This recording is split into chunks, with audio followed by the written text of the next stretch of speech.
Force on declassification of federal secrets will come to order. Welcome, everyone. Without objection, the chair may declare a recess at any time. I recognize myself for the purpose of making an opening statement. This hearing is about the crimes committed by the Central Intelligence Agency against the American citizens and the decades of secrecy used to conceal them. The American people deserve a complete and truthful record. The victims and their families deserve acknowledgement, and this Congress has a constitutional obligation to ensure that full declassification is not delayed any longer.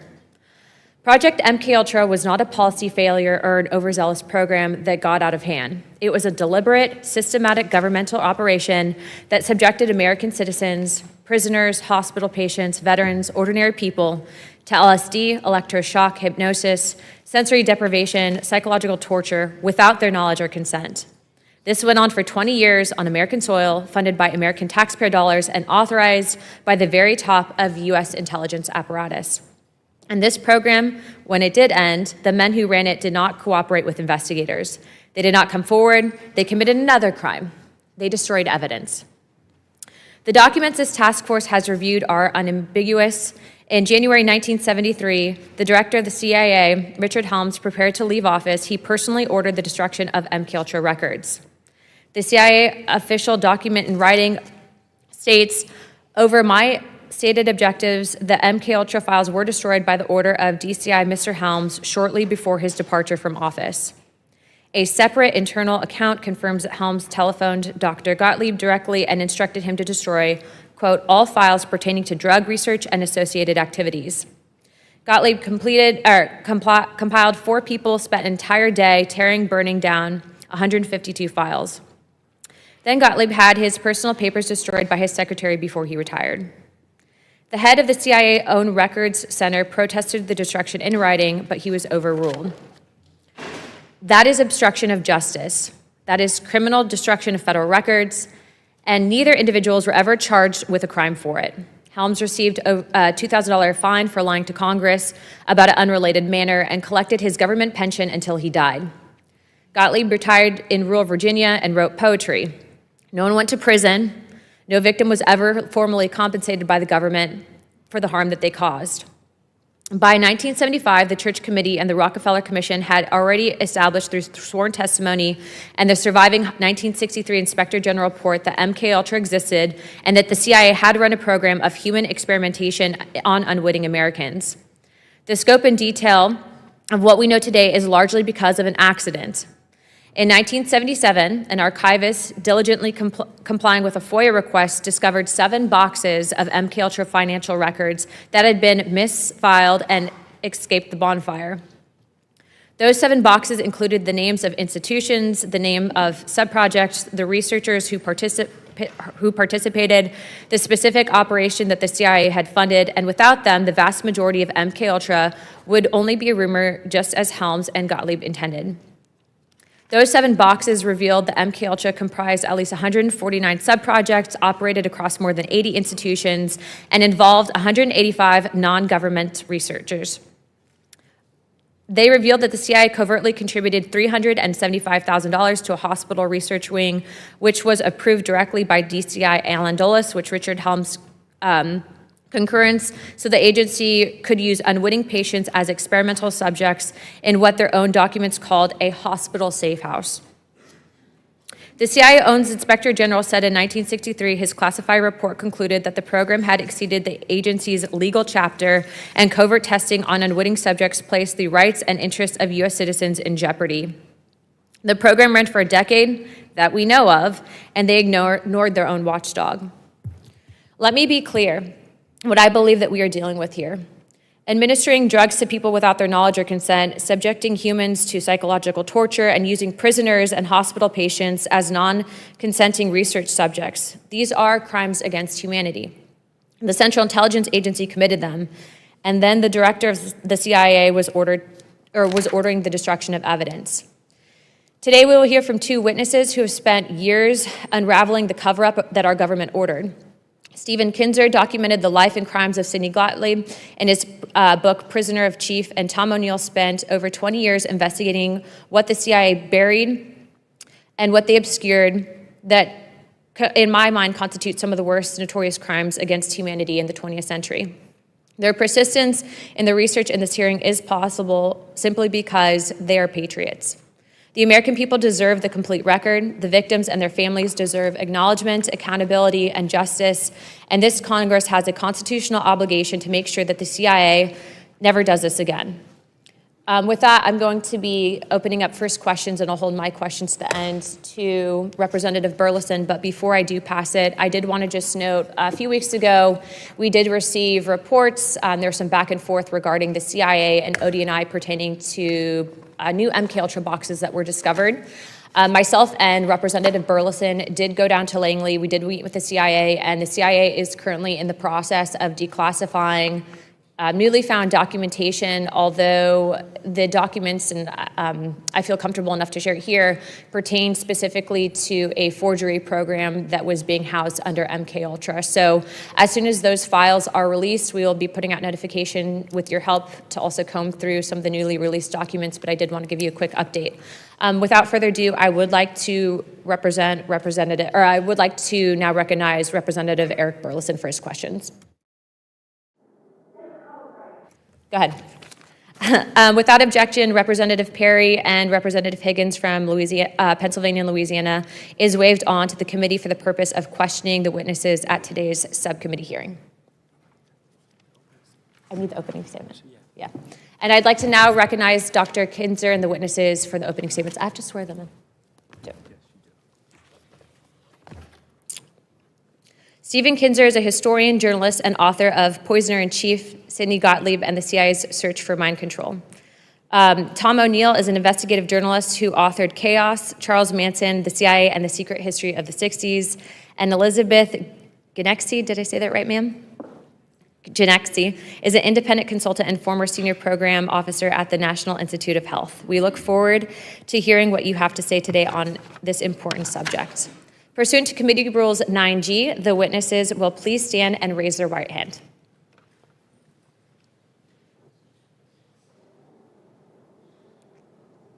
Do you solemnly swear or affirm that the testimony that you're about to give is the truth, the whole truth, and nothing but the truth, so help you God? Let the record show that the witnesses answered in the affirmative. Thank you. You may now take your seat. We appreciate you being here today. Let me remind the witnesses that we have read your opening statements, and it will appear in full in the hearing record. Please limit your oral statements to 5 minutes. However, if it does go over, we will not be gaveling you out.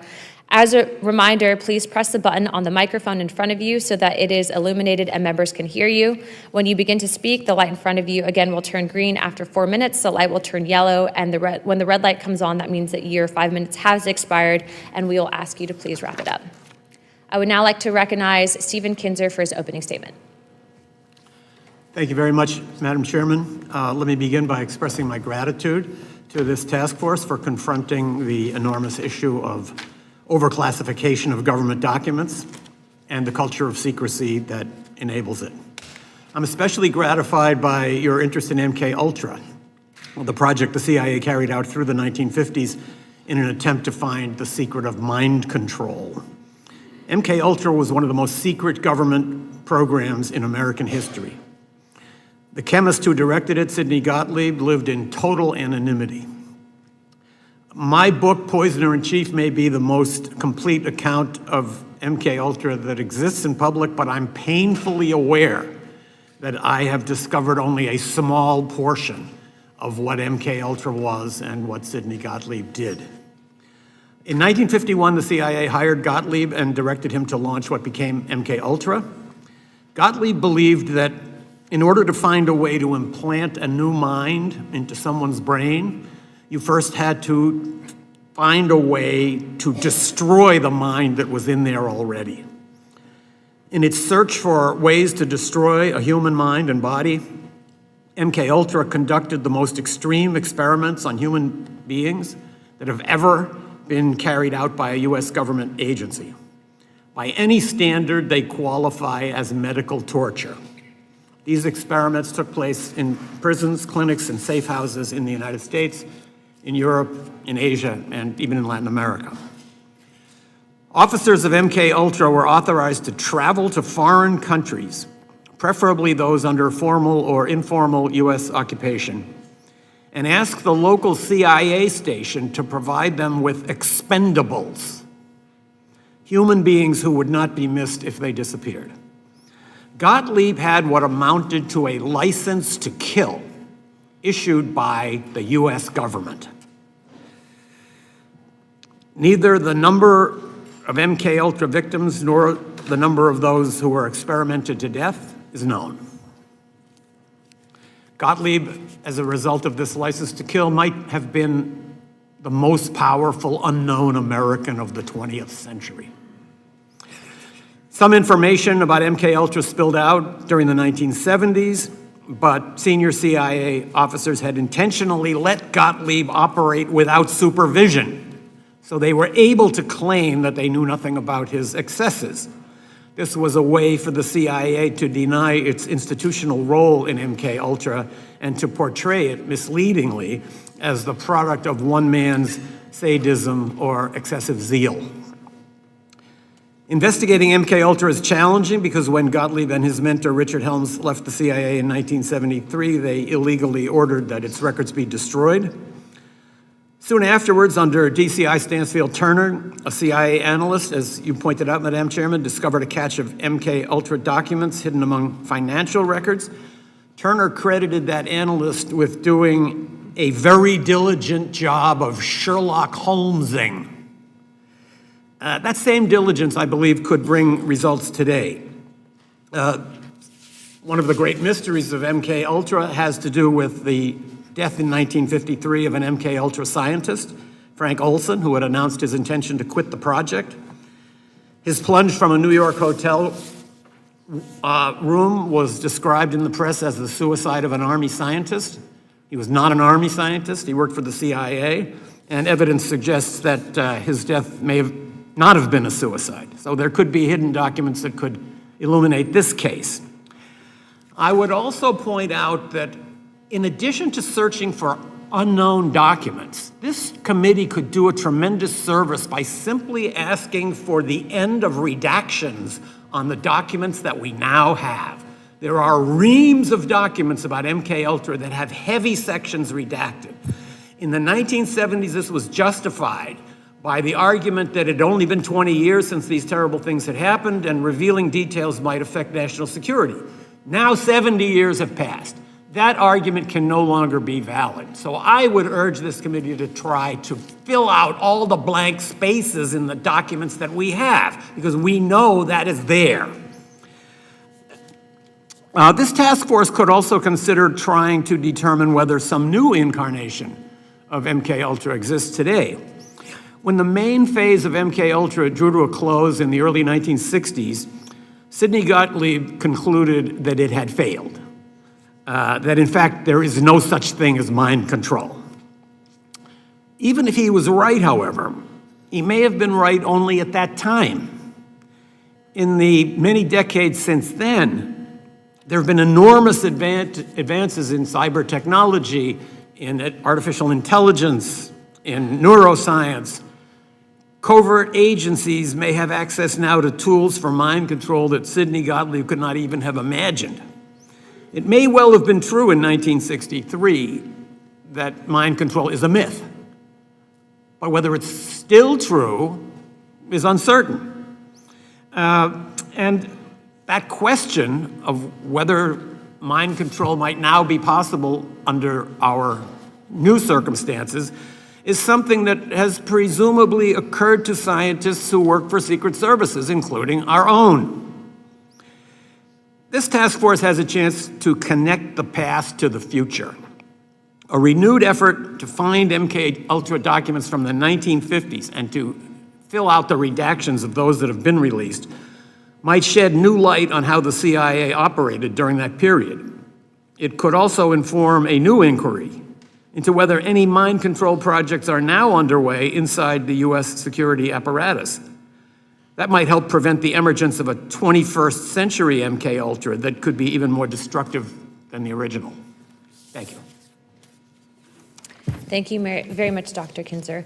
I now recognize Tom O'Neill for his opening statement. Thank you, Chairwoman Luna, and members of the committee.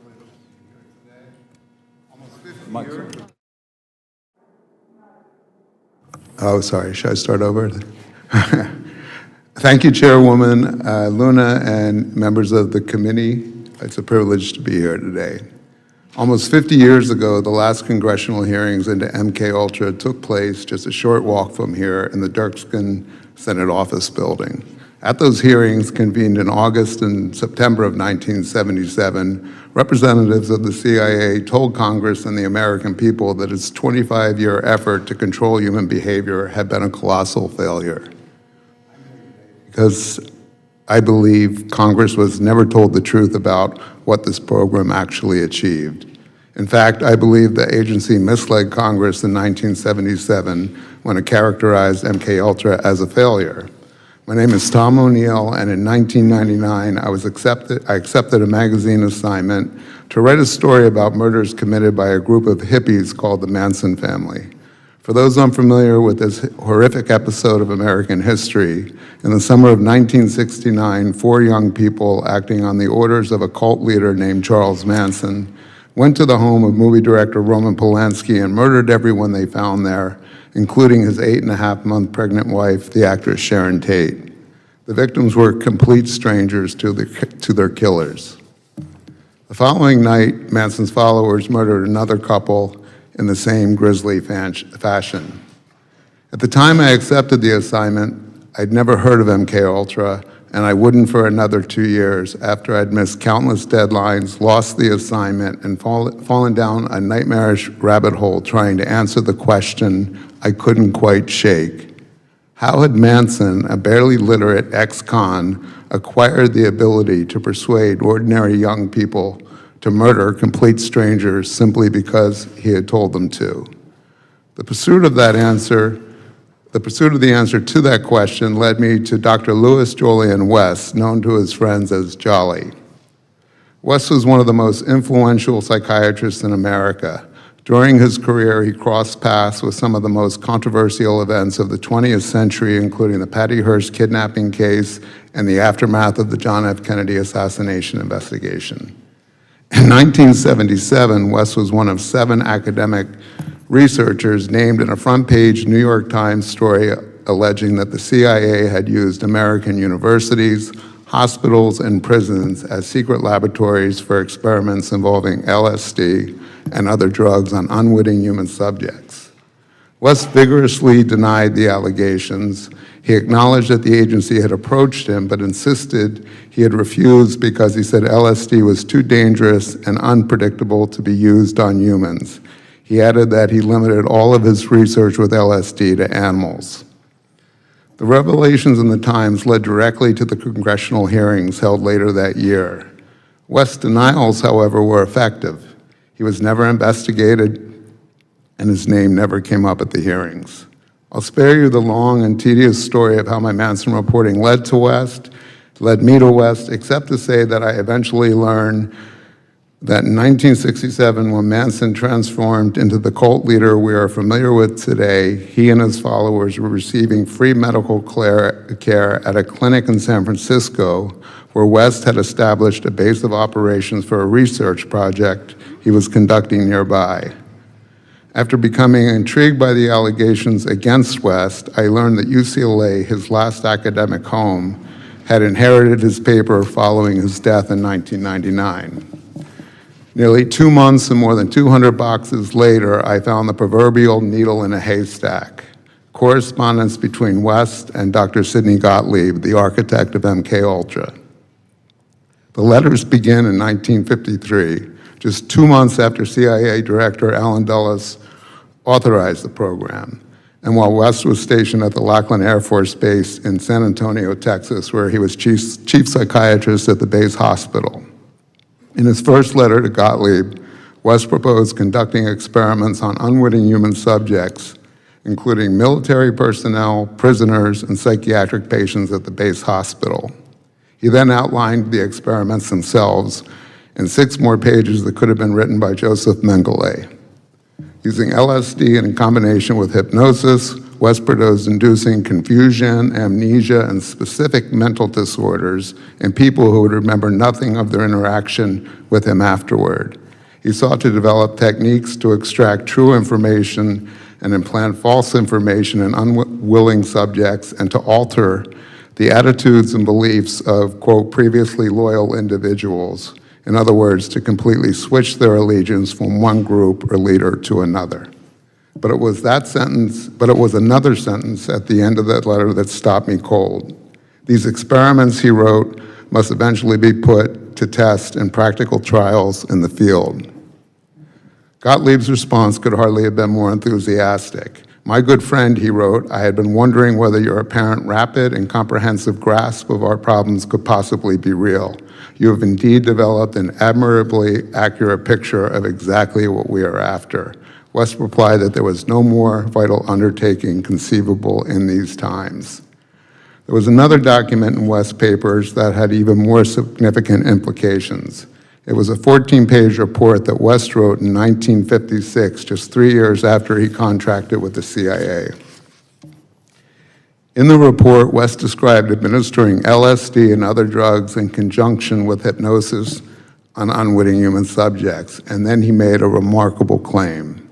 He announced that he had learned how to replace true memories with false memories in people without their knowledge. In other words, he clarified, it has been found to be feasible to take the memory of a definite event in the life of an individual and, through hypnotic suggestion, bring about the subsequent conscious recall to the effect that this event never actually took place, but that a different fictional event actually did occur. If West's report was accurate, this was not the failure agency officials described in 1977, quite the opposite. It was, in fact, the central ambition of the MKULTRA operation, the means of gaining the ability to seize the control of a person's perceptions, memories, and ultimately their behavior. But there was still one more discovery, and this time I found it in the National Security Archives at George Washington University, the official repository of the CIA's MKULTRA records, which were released to Congress after the 1977 hearings. In those holdings was a different versions of West's 1956 report. The original paper had been replaced by a 4-page summary that did not exist in West's files and appears to have been written by someone else. His claims about replacing memories were gone. In their place was a theoretical discussion of LSD in dissociative states. The version supplied to Congress concluded that the effects of LSD and similar drugs on dissociative states had, and I'm quoting, never been studied. Never been studied. In the original report, West discusses observations from his own experiments, including detailed descriptions of using LSD to, as he wrote, speed the induction of the hypnotic state and deepen the trance in subjects. Those passages have been removed in the report turned over to Congress. The discrepancy could not have been more stark. Nearly 50 years ago, another congressional committee believed it had been given the truth about MKULTRA. It had not. In conclusion, I respectfully submit that these records, some newly available and others that remained outside the government's disclosure for decades, warrant a thorough re-examination of what the program accomplished, what Congress was told, and what may still remain hidden. I'm happy to provide the documents I've referenced today, and I've provided many additional details in my written testimony. Thank you, Mr. O'Neill. I now recognize Elizabeth Genexi for her opening statement. My first question is for Mr. O'Neill. MK Naomi, the joint CIA-Army program that ran parallel with MKULTRA at Fort Detrick, appears to have been run with deliberate minimal documentation. Army records on Special Operations Division have apparently been destroyed. In your investigation, what did you learn about MK Naomi, and do you believe its activities were even more serious than what we know about MKULTRA?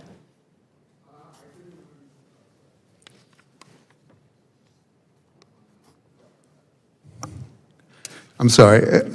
I didn't learn anything about those operations. I kept my focus mostly on Dr. West and his work. I do know that the only reason I found the documents I found was because Dr. West accidentally left them in his papers, and he probably did that because he corresponded with Gottlieb under Gottlieb's assigned alias, which was Sherman Grifford, And he addressed all his mail to a post office box here and a false corporation. Thank So you, on- Mr. I'm just going to real quick go to Okay. Dr. Kinzer. Are you aware of anything that exists with MK and Naomi in your research?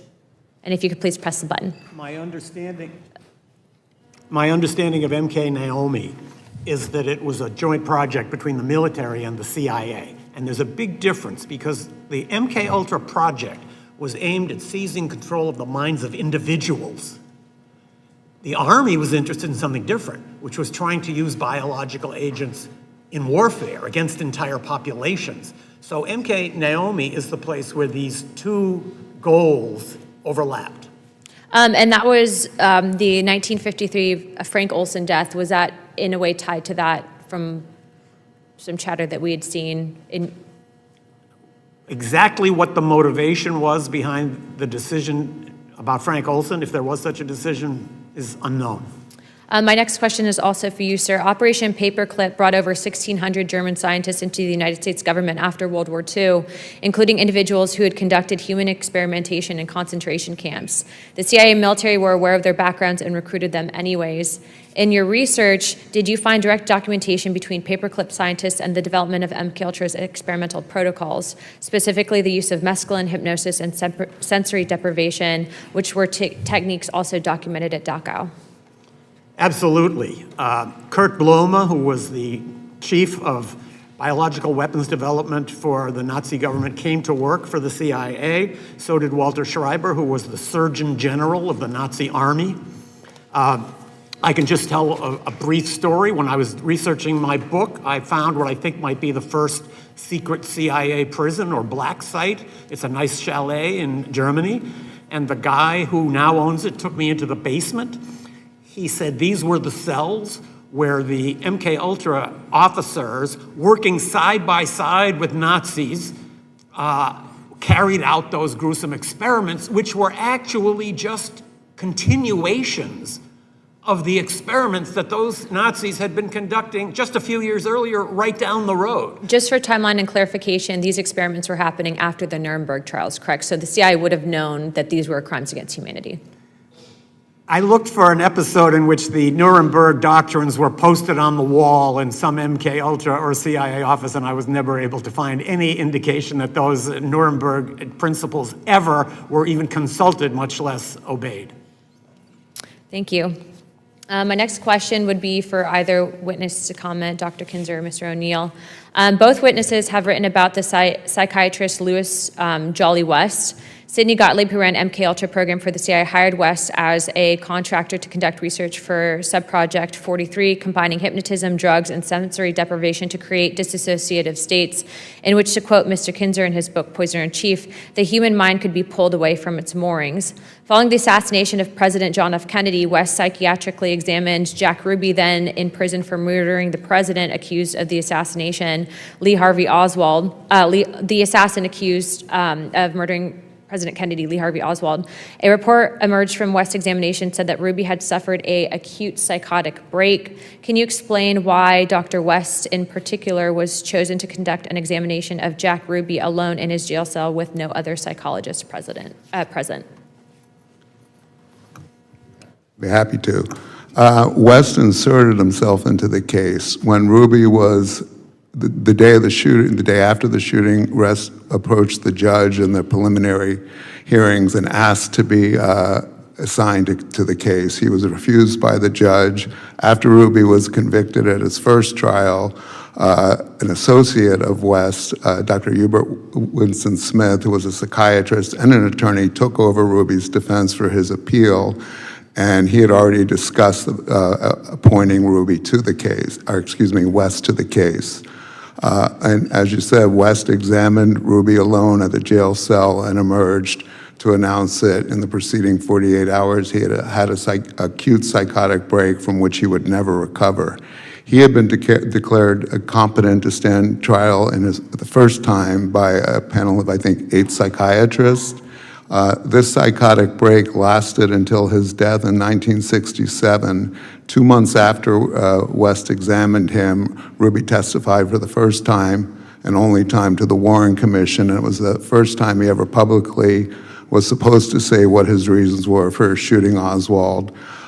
The testimony had to be halted because he was babbling incoherently, and as Arlen Specter, who was a counsel to the commission, wrote in his memoirs, he pulled him aside and said that they were cutting off the arms and legs of children in Albuquerque and El Paso, and he said he was making no sense whatsoever.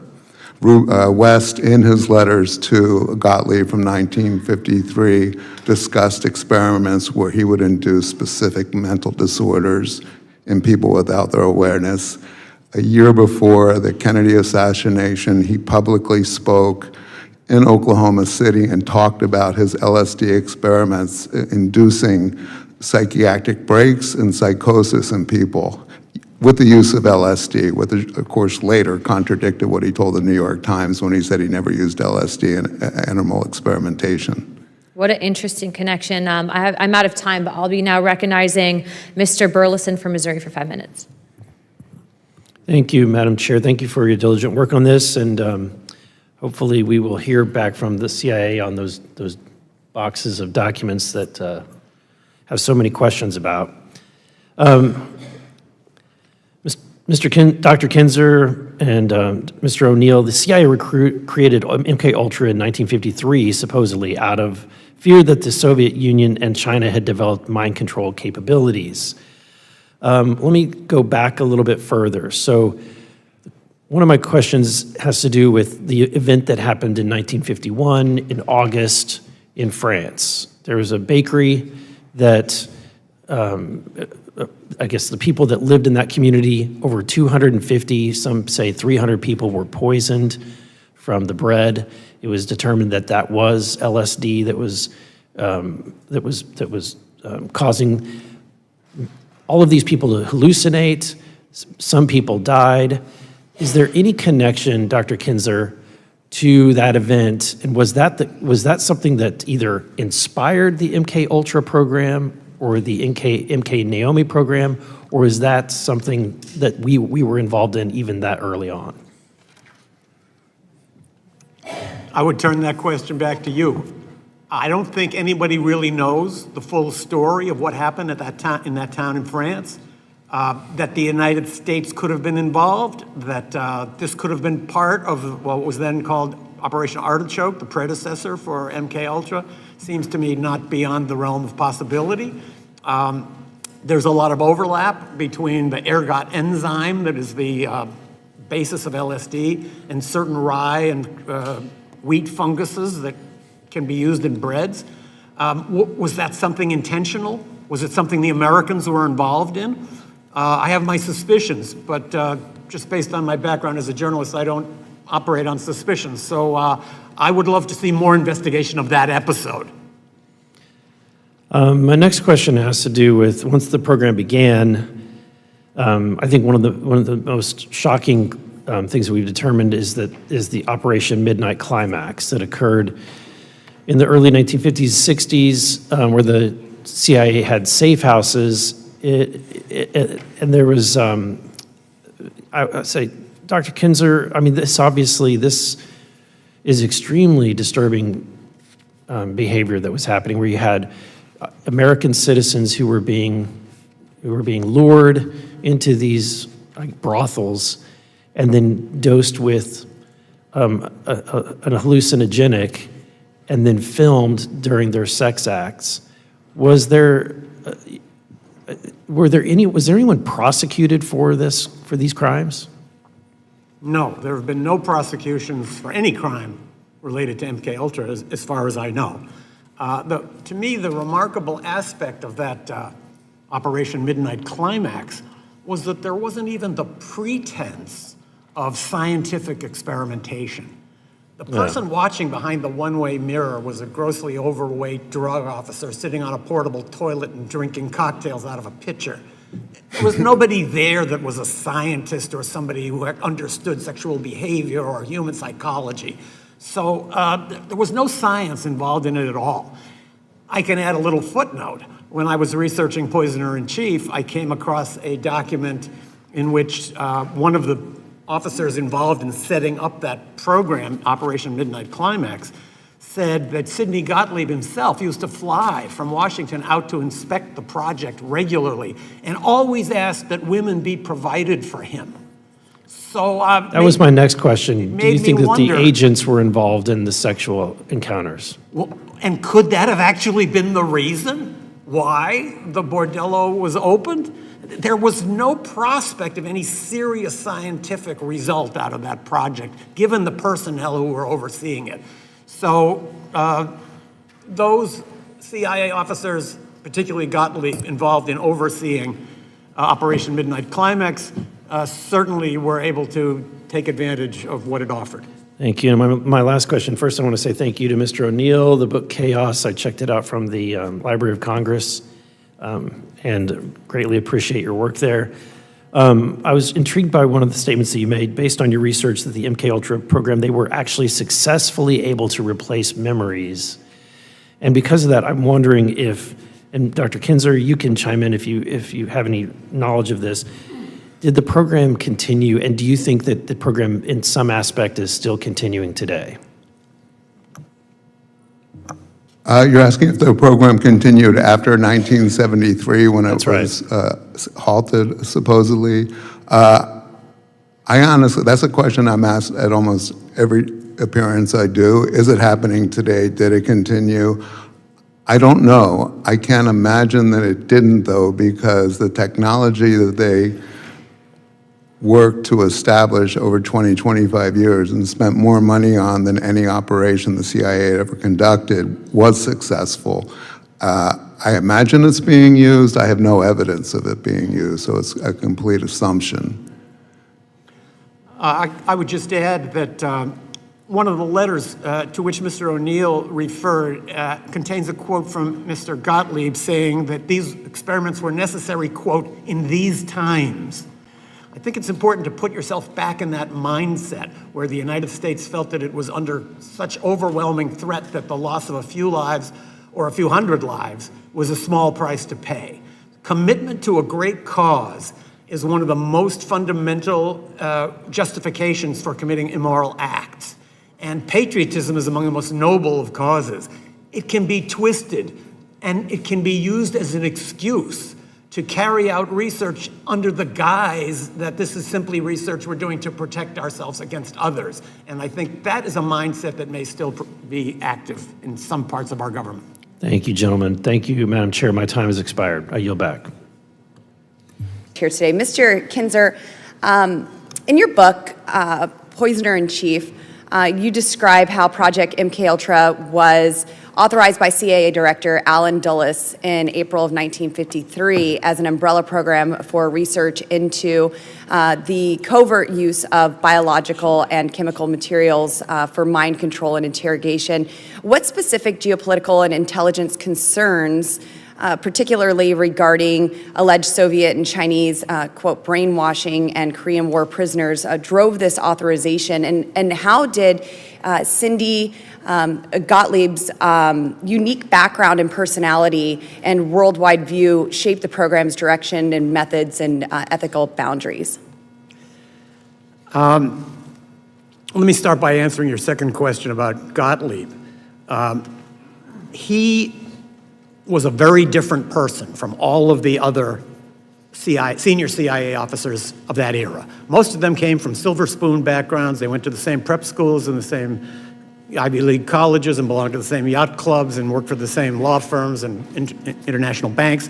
Sidney Gottlieb was the son of Orthodox Jewish refugees from Central Europe. He had a limp. He had a stutter. He went to Hebrew school. He was so different from all of the other officers. And upon reflection, I think this may not have been an accident.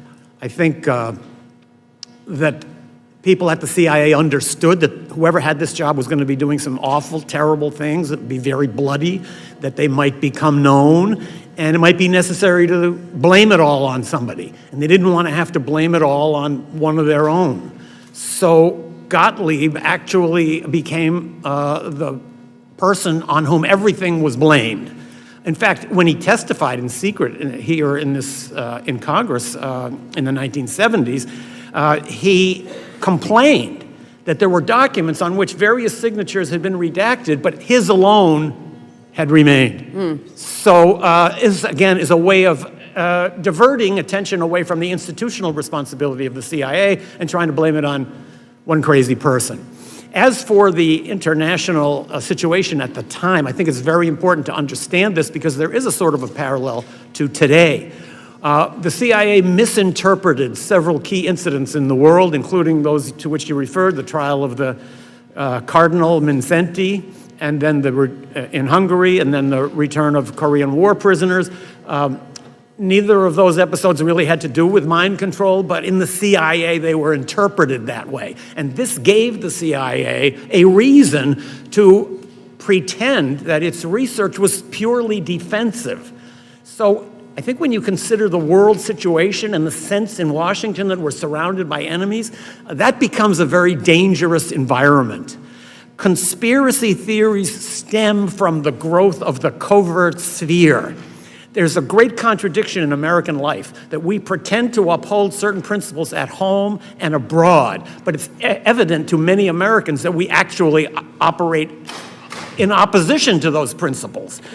And we operate by secret and anti-democratic means. That contributes to suspicion of government. And the very existence of MKUltra proves that some of the wildest fantasies about secret government research are actually close to reality. That makes the paranoid mindset seem ever more rational. Thank you. And I'm going to have to cut off several of my questions now, but that was very intriguing, so I wanted you to continue. MKUltra ultimately encompassed at least 149 sub-projects involving more than 80 institutions, universities, hospitals, prisons, pharmaceutical companies, often funded through cutout foundations to conceal CIA sponsorship. Can you detail how these funding and operational security mechanisms worked in practice? And then just another subset, if I don't get back to asking a question, did the CIA or government or any of these entities ever say that what they were doing with MKUltra and mind control were productive or for the betterment of humanity? Did they ever make those claims? Thank you. As for your second question, I'm not aware, other than in private communications, that the CIA ever claimed that it had made great advances under MKUltra, because it largely denied that MKUltra ever existed. As for the foundations, yeah, these are, Sidney Gottlieb created a couple of bogus foundations. They're called cutouts in CIA slang. And these are foundations that appear to be independent, but actually are fully funded and controlled by the CIA. It was those foundations that approached hospitals and clinics and asked them to become involved in research, particularly into LSD. So many of the institutions where these experiments took place did not even realize that those foundations were actually covers for the CIA. Thank you very much. And Madam Chair, I yield. All right, so I have a couple questions for our witnesses who are here to talk about MKUltra, and thank you, gentlemen, Dr. Kinzer and Mr. O'Neill. What are some of the worst abuses that you're aware of in the MKUltra program? I can start by just naming, I'll talk about one in particular that always sticks in my mind.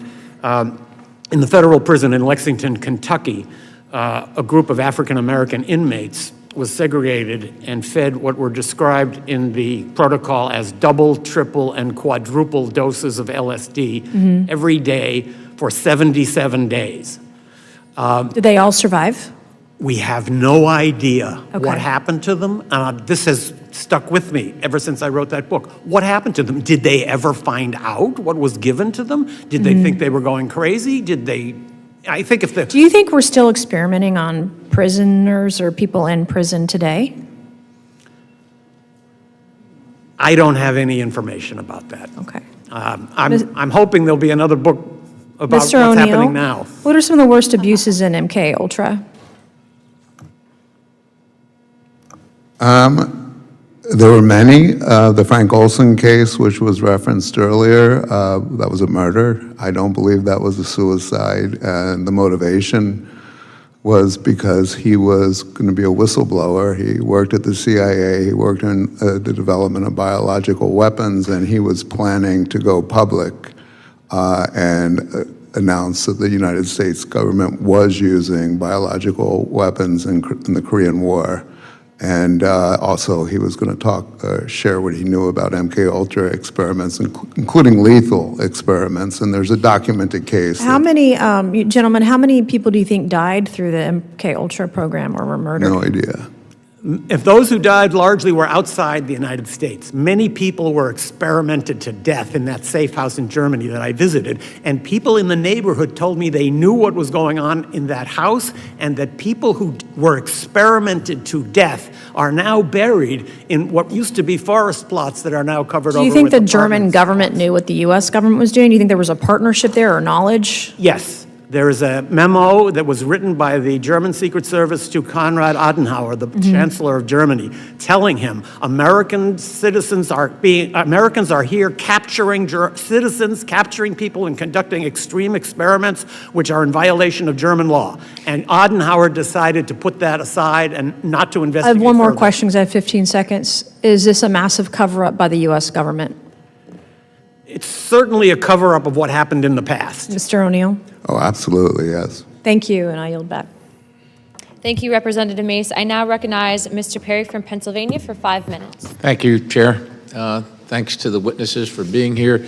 To Dr. Kinzer and Mr. O'Neill, I want to focus on the information that we do have and things of that nature. Do we know of, can you name the locations, say the prisons, the hospitals, other institutions, and the cutouts as you described, either one of you folks described them, that would be familiar to us or the American people? Can you name these? Yeah, if I could begin just by saying, at the end of the 1977 hearings, Senator Ted Kennedy and Senator Daniel Inouye, who were the co-chairs, demanded that there be an investigation to find out who were the perpetrators, where were the experiments conducted, and most importantly, to locate victims, compensate them, notify them, because many didn't even know they'd been experimented on, and give them lifetime medical care. President Jimmy Carter and Attorney General Griffin Bell said the federal government will begin an investigation. That never happened. Instead, the CIA created something called the Victims Task Force to investigate itself. It was a two-man investigation to locate victims, and they only looked for people who had been experimented on in the safe houses. They completely, because I interviewed both of them before they passed away, they completely avoided institutional experimental programs at the hospitals. And you're asking about the hospitals, the Oklahoma City Hospital, the Lackland Air Force Base Hospital, the Lexington Addiction Center, which Dr. Kinzer referred to, the Holmesburg Prison, Vacaville Prison, universities all over the country, Yale, Ivy League universities. None of those records there was a criminal investigation was also supposed to start into Gottlieb's destruction of the records. That had been announced by the Justice Department. And I interviewed Griffin Bell and asked him what happened to all those investigations and what happened to all those efforts to locate victims. He said it just must have fallen through the cracks. So it was the DOJ that was supposed to investigate? DOJ, the Department of Justice, and they just kept passing it off and passing it off. Do you know if the DOJ in their investigation visited the places that you've named? No, absolutely not. Wait, hold on a second. They didn't, or you don't know? Oh, no. I asked the two men who did the investigation, and they said all we did was look into what happened at the safe houses in San Francisco and New York City in 1962. So is it possible that information and documentation remains at the prisons, the treatment centers, the universities where these things were conducted? Is that possible? Yeah, well, I found Dr. West's records at UCLA in his file. Hospital records are really hard to get because of HIPAA laws, and prison records, the Bureau of Prisons do have a lot. So yeah, it is possible there's still documents buried places. What were the average ages, if you know, of the people that were experimented on? Were these children? Were these middle-aged? Were they? Well, there were adolescent studies done in juvenile detention facilities and jails with kids who were 16, 17, 18 years old, and at institutional schools for wayward kids. The National Training School for Boys here in Washington, D.C. had them. So it ranged from, I think, adolescent, pre-adolescent, through any age. If you could describe, either one of you, the number of potential victims, if you could hazard a guess. Is this There were hundreds? 149 programs that we know of that were subcontracted outside of. 149 separate programs. Yeah, outside, and that's what we know of. Again, everything we know of is minuscule compared to what was really going on. So, I mean, that could have been into the tens of thousands, and I believe that's another reason that nothing was pursued, because if those people were compensated, it could have bankrupted. Has there been any recent attempt to find, locate, identify victims of this? Not that I know of. I would just add that there's been considerable progress in this regard in Canada. There was MKULTRA research going on at a psychiatric hospital in Canada, and the Canadian government has made a real effort to try to find out who the victims were, and also to compensate them and to provide them with medical treatment. So if we're looking for an example of a place where it was done better, even though it was on a much smaller scale, Canada would be a place to look. So other than embarrassment to the federal government, maybe agencies involved, and particular individuals who are probably likely deceased at this point, what is the reason for the mass redaction of the information that we do have? Has any reasoning been given? Shame? I'm sorry? Shame? That's what I'm saying, other than embarrassment, but I think it stands to reason that probably the individuals involved in conducting and authorizing this activity are probably all deceased. Sure. At this point. Is there any reason to believe otherwise? No. I make those arguments in my FOIA requests, but it doesn't get me anywhere. I don't know about you, Dr. Kinzer. All right, my time's expired. I'll give him.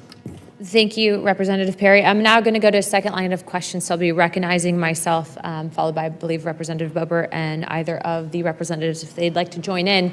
I wanted to elaborate further, Dr. Kinzer, on what you had stated about potentially there being bodies, the locations, Germany, because I'm going to reach out to the German government after this to get the ball rolling on that, if that is indeed the case. Can you just elaborate further on what you were hearing from people in that area, what they were saying, and then also to potential locations of bodies? First of all, the memo that Chancellor Adenauer received is on the record. You can find that memo warning that these operations are going on. I did speak to people who lived in that area, and they all understood. Some of them had cooperated with an investigation by a German magazine, Der Spiegel, that called that house the CIA torture center, and in that article it said there were deaths, but the number is not known. So it was a secret to us, but what we were doing in that house was really not even a secret to the people in the neighborhood. It reminds me of the bombing of Cambodia. It was a secret to us, but if you were living in Cambodia, you would have known about it. So I think there is fruitful ground for research looking into what happened in Germany and seeing what can be found out about these hugely destructive and devastating projects that were essentially systematic torture going on in this house and who knows how many others. Just to confirm, too, when you found the initial transcript with the Chancellor or correspondence, was there a response from the U.S. government to the Germans? No. The U.S. government would possibly have advised Adenauer not to pursue it, but I don't think Adenauer would have even needed to be told that. He would see it, he would understand his close partnership with the United States made it impossible for him to criticize anything the U.S. was doing. Don't forget, this was not so long after the end of the Second World War. So no, there was no effort by the United States ever to reveal anything about what happened in Germany. And in fact, one of the FOIA requests that I made that was never fulfilled, and one that I would urge you to pursue, is what was Sidney Gottlieb doing during 2 years in Germany? He went to Germany and went to live there as a case officer. I was never able to find out what did he do during 2 years in Germany. There were huge numbers of MKUltra experiments going on in Germany, including a number that were fatal. That would be a very interesting catch of documents to find. We will definitely be following up. My next question would be for either Dr. Kinzer or Mr. O'Neill. Declassified CIA records have revealed that officers deployed overseas have used USAID funding as an official cover, or USAID as an official cover for operational work that had nothing to do with the mission of USAID, i.e. humanitarian aid, medical relief, etc. In some cases, CIA officers operated under USAID cover engaged in lethal activity in places such as Vietnam, running assassination missions during the war in country from 1965 to 1975. And since MKUltra seems to have found its origin in drug experiments conducted on prisoners overseas, and first by the SS in Nazi Germany and then by US intelligence in camps captured from the Germans, do you believe that USAID may have been used overseas to further influence or further the MKUltra, for example, on prisoners of war? Since part of USAID's mission was to administer drugs to the poor and needy populations, would the organization have abused its mandate by poisoning foreign populations or creating disassociated states for interrogation or torture? I can't speak directly to AID, but it's certainly true that during this period, after the Second World War, the United States was using publicly announced and official U.S. government agencies to carry out covert action. We now know, for example, that 5% of all of the money appropriated for the Marshall Plan was diverted for covert activities. A number of U.S. agencies were used as cover by covert operatives, and that AID could have been one of them sounds very likely to me. And the NIMH admitted to allowing itself to be used for covert funding of MKUltra experiments in the 1970s when the operation was disclosed. Thank you. I now recognize Representative Burchett for 5 minutes. Thank you, Chair Lady. Thank you all for being here. I remembered when all the talk about MKUltra broke, and then they were talking about lawsuits, and there were lawsuits, and the CIA and the federal government said that this didn't exist, and then they came back and said, well, it does exist, and then, but we're not doing it anymore. I guess my question to y'all first is, which lie do we believe? Because, thank you. Obviously, there was an open bar before this thing started, so thank y'all. But Dr. Kinzer? Hit your mic, brother. You're not on the mic. It's an old CIA trick. I'm just kidding. I put myself in the place of one of those senior CIA officers, and I'm thinking to myself, like the ones back in the 1950s, well, other people must be doing this.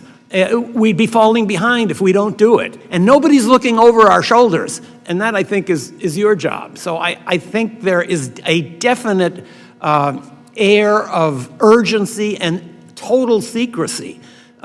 If any current research is going on, and if it's conducted in any comparable level of secrecy to the original MKUltra, it's very deeply secret. But one thing you said, though, it's going to be hard for Congress to act when they're so dadgum compromised. Let's just be honest. I mean, y'all are in the business of twisting ears and telling us things that we've done, and that sways a lot of people up here. Somebody doesn't want to wreck a marriage or their business or lose this glamorous job that we have. And so I suspect that has a lot of play into it. Sorry to interrupt you.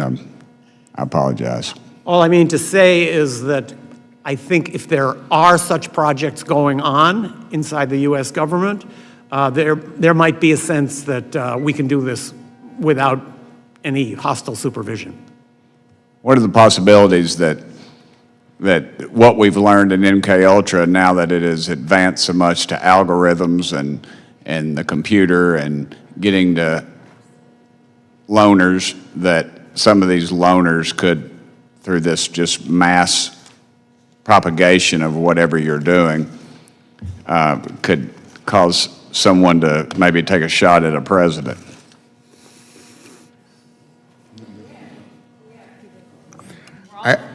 I know there's a lot of speculation out there about the Butler shooting. and I guess even the Charlie Kirk shooting. I just hate to speculate because I don't know. I have no firsthand knowledge whether those guys were programmed through radio waves or through their computer activity. So I would never hazard a guess, except to say what I've already said, that they developed means that we've never been told about many, many years ago, and I imagine they've evolved to be much more effective now. So Let me anything's interrupt you one possible. more time, and I apologize again. But don't you think that they could cast this broad net through these algorithms and other things, and maybe they don't know the exact person it's going to affect, but they know what type of person it's going to affect, and they know it's going to happen, and that way they can't predict when it's going to happen, but they think it will happen, and then that way they can sort of wash their hands of this whole thing and say, well, we didn't have anything to do with it, but in effect they really did, because they put this out there and they continue to put it out there. To whatever method you're talking about. Go ahead, guys, I'm sorry. Ma'am, if you want to jump in. She's with NIH. Okay. Doctor, go ahead. It sounds to me like you're describing something like the Martin Luther King assassination.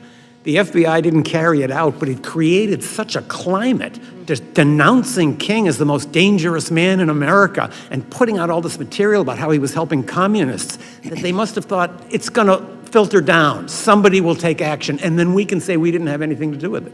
And James Earl Ray was a third-rate thief. He made an incredible shot, 1 foot on a commode, 1 foot in a bathtub, leaning out of a window, basically. And the next day, or that afternoon, all the shrubbery was cut in front of the flop house he was staying in. There's a lot on that one that will never be discussed. I have some friends that were there, so I guess I'm on pretty close to firsthand knowledge. But yeah, I'm sorry. I'm probably going to get audited when I walk out of the room. I know it. So thank you. Chair Lady, I yield back my 4 seconds. Thank you, Rep. Burchett. I would like to now recognize Representative Boebert for 5 minutes. Thank you, and I would love to let you gentlemen just talk some here, but when we're bringing up operations like Naomi and MKULTRA, there's Operation Mockingbird that was going on at the same time as MKULTRA, and it really ties into what Congressman Burchett was talking about with radio waves, where we have these like a Venn diagram of individual people and the military casting a broader net. So you have the radio waves, computer activity, the Operation Mockingbird, the programming that is taking place. So what do you see in relation to what was happening then and what we are seeing now that could be types of the same kind of programs and even using direct energy weapons or the like? Mr. O'Neill, you can begin. I would just like to say one thing. There was an objective outlined in the early proposals for MKUltra to do experimentation to see whether they could do mass conversion, convert entire populations. I think that had something to do with the France incident that you were talking about earlier. Again, today it's all speculation, but back then, they were trying to use psychological means to see how you could influence people's thoughts. And Mockingbird played into that, which, if people don't know, that was where they had CIA assets or co-opted people in the media who would write basically propaganda and try to control the thoughts and beliefs of the population to what the CIA needed. And is it still going on today? I would be surprised if it wasn't. Sure, I think we saw it even during COVID with all of the NIH funding that went to COVID and the Wuhan lab and then everything that came out of that, trying to make people believe in something that wasn't there. Dr. Kinzer, do you have anything on this? I would say only that in the modern age, maybe radio waves and drugs are not necessary to control people's minds. We have such a great advertising, propaganda, press, social media collaboration, that certain opinions are marginalized and real debate is frustrated because people are not given access to full amounts of information. So that's a way of controlling the minds of populations. It doesn't even require sophisticated electronic or psychopharmacological means. Anything else you'd like to add for our next 2 minutes here? That we haven't, maybe you have answers to questions we haven't asked. I would just like to reiterate something that I said in response to your earlier Yes, question, sir. and that is that there's a reason why conspiracy theories are so widespread in America. It has to do with the disassociation between what we say we are and do and what we really are and do. This has become more and more clear to more and more people. Therefore, they're suspicious of nefarious dealings by the U.S., and they're also suspicious of other things that aren't nefarious at all. But there's just this mentality that is created by the covert sphere. And that is what makes people realize that things that used to seem really far-fetched are not so far-fetched after all. Yes, well, you know, Congress, we create these agencies and we even provide their funding, we appropriate that funding, and then they come before us often and are too big to even answer simple questions that we have and be held to account. So it does cause for a lot of deceit, a lot of doubt in the American people, and certainly within us as members of Congress when these agencies refuse to answer to us, the branch of government that actually creates them and provides their funding. And then, of course, the American taxpayer whose money is being stolen to fund all of their programs and agencies. So I think that would be another reason how these conspiracy theories grow, because government has grown so big it won't answer to the people. Maybe they just think the people are too dumb to understand, but certainly we want to get answers to the people. And I appreciate you gentlemen for being here today. Madam Chair, I yield. Thank you, Representative Boebert. Representative Burleson, do you have any further questions? Okay, I now recognize Representative Burleson for 5 minutes. Mr. O'Neill, going back to Charles Manson and the helter-skelter incident, can you explain how in the world someone who is an illiterate musician that seemed to be not exactly the brightest person somehow became a cult leader and was able to, you know, inspire all of these individuals to do crazy things?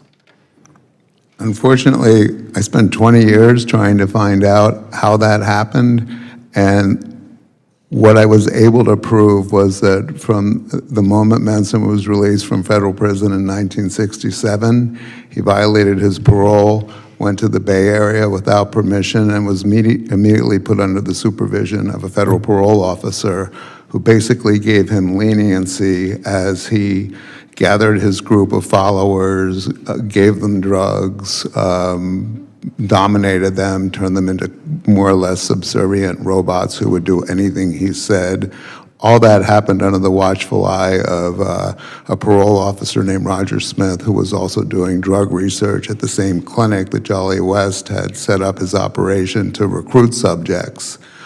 All the way until 1969, when Manson finally ordered the murders that he was later convicted of, he had been arrested repeatedly for escalating crimes, beginning with petty thievery, stealing cars, and then rape, attempted murder, drug possession. Each time, not only wasn't he prosecuted, his parole wasn't violated. So the federal government, in some capacity, enabled him to do what he did and flourish until these crimes happened. And in my book, I make a case, and it's a theoretical case, that it was part of an operation called Chaos, also with the CIA, that we haven't talked about today because it really doesn't have anything to do with drug research, but it was created to neutralize what the government believed was a revolution that was happening in America in the 60s, beginning with the anti-war movement and then the black militancy movement and the Panthers.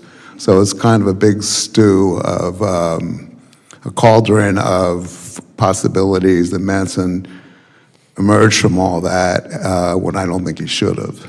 Yeah, it's fascinating that you have an individual, Jolly West, who was working with this parole officer. You think the parole officer was making the connection so that the drugs were then flowing through? Well, the parole officer was at the same time he was supervising Manson's parole, running a research project called the Amphetamine Research Project out of that clinic, and that was studying amphetamines and violence and drugs and group behavior and gangs in the Bay Area. Again, I hate to speculate. I know it sounds like a cop-out, but when you see the tentacles that cross paths with Manson when he got to Los Angeles as well, I believe that he was he was manipulated and at the very least given freedom to do what he did while he was being observed. And then the same individual, Jolly West, ends up in Oklahoma, correct? So that's where was he operating out of Oklahoma during even this time with Mr. When he Manson? contracted with the CIA, he was at Lackland Air Force Base. He was the chief psychiatrist at the hospital, so he began his experiments there. A year after the letter that I quoted in my statement where he was describing what he wanted to do, a year later on July 3rd, 1954, a 3-year-old girl was abducted and found later in a gravel pit, murdered, and next to a car that had been abandoned. And the search party that found the little girl's body was approached by a man who was an airman at the base, and he asked them where he was and how he had gotten there. He was arrested for the murder and described by the military officers who had him in custody as being in a trance or daze. He didn't have any drugs in his system. Mm-hmm. He didn't recognize his wife when she was brought to see him. And at his trial, where Jolly West was his advising psychiatrist who examined him, of course, it emerged that he had actually been being treated at the hospital at Lackland in an experimental program to cure his chronic, debilitating migraine headaches, and he was executed 4 years later. And then years later, he ends up volunteering to handle the Jack Ruby. West does, yeah. Right. Thank you. Thank you, Madam Chair.